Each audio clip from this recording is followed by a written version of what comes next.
Ang trip natin ngayong araw sa kuweba. Hindi para maghanap ng kung ano-ano, kundi ang tubig daw kasi rito pinaniniwalaang mapaghimala. Saan kaya yan? Yan ang kwentong kalye ni Jem Encinas. Jem? Kuya Kim, may mga nagpuprosesyon, nag-aalay lakad at meron ring umaalis pa para lang gunitain ang mahal na araw. May iba naman na pinagsasaba yung adventure at yung kanilang devotion sa isang lugar. Gaya na lang ng kuweba na binisita namin dito sa Antipolo City na dinarayo ng marami tuwing mahal na araw. Sa tuwing sasapit ang mahal na araw, bukod sa simbahan, may ilang lugar na pinupuntahan ng mga debotong Katoliko para mamanata. Sa Barangay San Luis sa Antipolo City, dinarayo tuwing mahal na araw ang isang kuweba na nadiskubre raw taong 1970s na nakilala sa tawag na Mystical Cave o Mahiwagang Kuweba.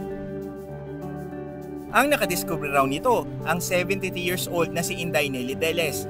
Bata pa lang daw siya ay napapaginipan na niya ang kuweba at sa Antipolo niya ito natagpuan. Bago natin marating yung mismong pintuan o gate ng Mystical Cave, ay kailangan lang naman natin umakyat sa 205 na steps ng hagdanang ito. Si Joanne ang tour guide na sumama sa amin papasok sa kuweba. Tuwing mahal na araw, dinadagsa raw ito ng mga turista. Sa paniniwalang ang tubig na tumutulo sa kuweba ay nakakapagpagaling ng mga karamdaman.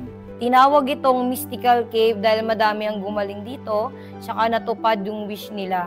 Gaya na nakapag-abroad, gumanda yung business. Pinupuntahan din ang kuweba dahil sa mga imahe umano na nabuo roon dahil sa stalactite at stalagmite. Ilan sa mga itinuturing nilang imahe rito ay ang Pieta, Nazareno, Holy Family, at Holy Face of Jesus. May mga imahe rin na sa anino makikita ang hugis gaya ni Mama Mary. Ang kuweba ay may sinasabing may 8 palapag na lalim, pero tanging unang palapag lang ang pinapayagang mapuntahan ng mga bumibisita roon. Pinaniniwalaan din daw na ang mga bato sa loob ng kuweba ay isang anting-anting.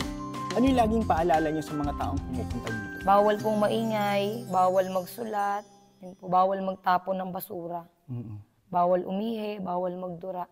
50 pesos lang ang babayaran para makapasok sa Mahiwagang Kuweba.